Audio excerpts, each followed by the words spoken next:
This is the all-new Porsche Macan. It's the most exciting SUV Porsche has ever made. It has much more power than any previous Macan. It's packed with new technology, and it's full of clues that show what other high-performance cars from Porsche will be like in the future. I'm going to tell you everything you need to know about this new car. I'm Matt Watson, and you're watching Car Wow.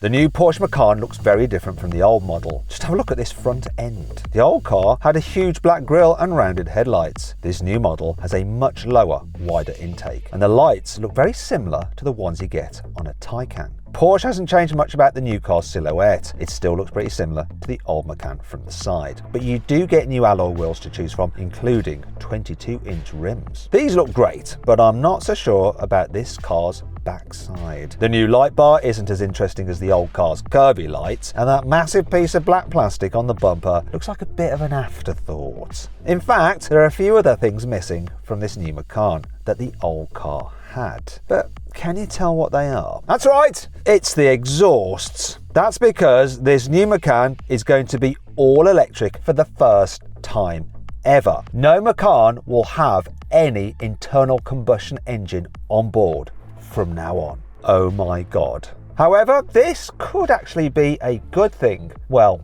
depending on your point of view about electrification. To be fair, Porsche hasn't hidden the fact that it's been working on an all-electric Macan for some time. We've known about it for ages.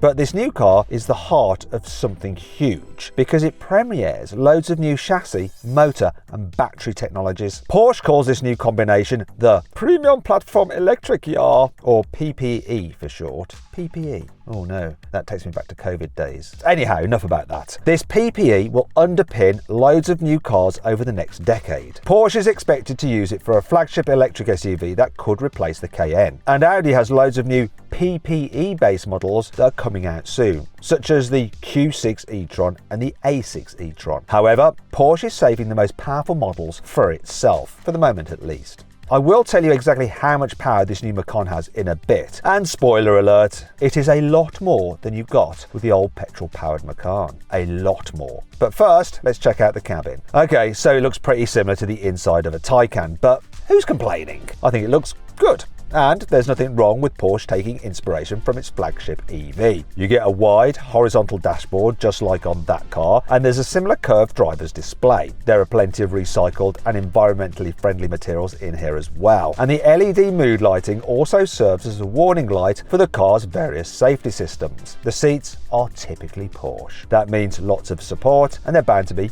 comfortable. However, don't expect all this cool stuff to be standard. Knowing Porsche, all the best looking trims and materials are bound to cost extra. How much power is this car gonna have? Well, the entry-level Macan 4 will come with two motors that produce a combined 408 horsepower. So that's 30 horsepower more than the old Macan S. And remember, this is the entry-level Macan. There's also a new turbo model with 639 horsepower. That's almost 200 horsepower more than you got in the old Macan GTS. And the new electric Macan Turbo also has more power than a Taycan GTS, a Cayenne SE Hybrid or a 911 Turbo. But my favourite fact about the new Macan is how much torque it has. The two electric motors in the top spec turbo versions combine to produce 1,130 Newton meters. That's 80 Newton meters more than you get in a top spec Taycan Turbo S. That's a lot of tyre shredding torque.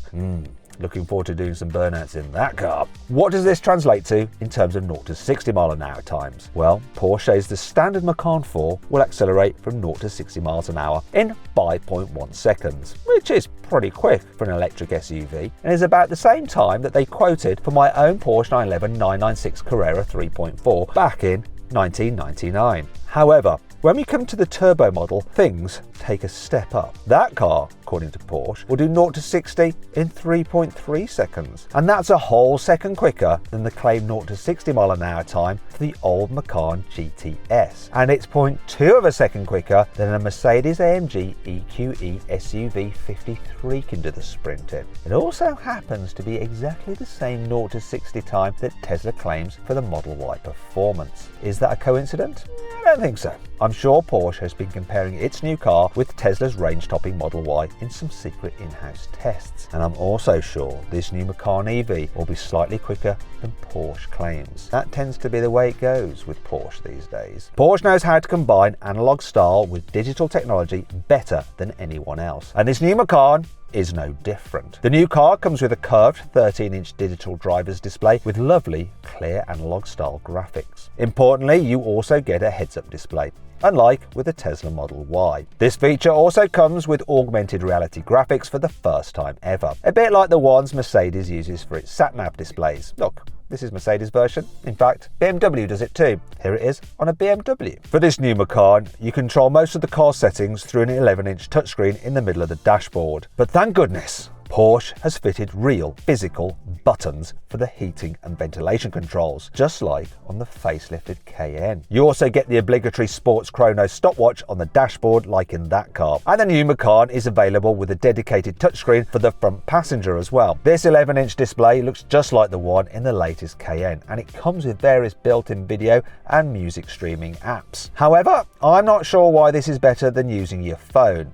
I guess it's something else that Porsche can put on the options list and charge customers more for. One reason why the new Porsche Macan looks a bit unusual on the outside is because Porsche is obsessed with reducing aerodynamic drag. And that is key with electric cars, isn't it? You see, less drag means less energy is needed to drive the car, which means you can drive further on a full charge. To help reduce drag and boost the car's electric range, the new Macan gets a folding spoiler which can hunker down behind the rear windscreen. The air vents in the front bumper will close when the car doesn't need cooling, and the whole chassis has a flat underfloor, just like a racing car. Even the wheels and tyres have been designed to slip through the air as cleanly and as efficiently as possible. This means the new Macan has a drag coefficient of 0.25 CD. However, that isn't quite as impressive as a Tesla Model Y, which has a coefficient of 0.23 CD. And the lower the drag coefficient, the better. So, how far can you actually drive this new Porsche before you need to recharge? Well, every new Macan comes with a 95 kWh battery, which is about 11 kWh more than you get in a Taycan. As a result, Porsche says the new Macan Turbo can go up to 367 miles on a full charge. However, the Macan 4 can go even further. Apparently, it can squeeze 381 miles out of a full battery. That's about 65 miles farther than you can go in a Taycan Turbo. It's also 50 miles further than you can go in a Tesla Model Y long range. Also, the new Macan is compatible with 270 kilowatt DC fast chargers, and these can boost its batteries from 10% to 80% full in just 21 minutes. If you plan on charging your car at home, the Macan comes with a built-in 11 kilowatt hour AC charger. The new Macan's wheelbase is 86mm longer than the old cars, which means you get slightly more space to stretch out in the back seats. Porsche has also lowered these seats by 15mm, and the front seats have been dropped by 28mm compared to the old cars. So it probably won't feel quite so lofty when you're driving it, which is one of the main reasons people like SUVs. Oh well,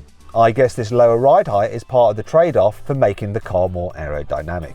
In terms of luggage space, you can store 540 litres in the new Macan's boot and 84 litres under the bonnet. In total, that means there's 127 litres more space in this new electric Macan than you got in the old petrol-powered version. As well as a front boot, or fruit as I like to call it, this new Porsche comes with another Macan first, rear wheel steering. So the new car isn't exactly massive, it's actually less than 4.8 metres long, which is about the same size as the old model. But who's going to argue with a feature like rear wheel steering that'll make parking even easier? This technology isn't just designed to make U-turns a little less awkward, it also helps make the car feel more stable to drive at high speeds by steering the rear wheels in the same direction as the front wheels. The new Macan is available with adaptive air suspension and Porsche's latest adaptive dampers. Together, these can adjust the car's ride height and change the suspension stiffness depending on which driving mode you choose. These features are optional on the Macan 4, but they come as standard on the top specification Turbo. Speaking of which, How much does this new car cost? Well, the entry-level Macan 4 starts from £69,800. That's about £10,000 more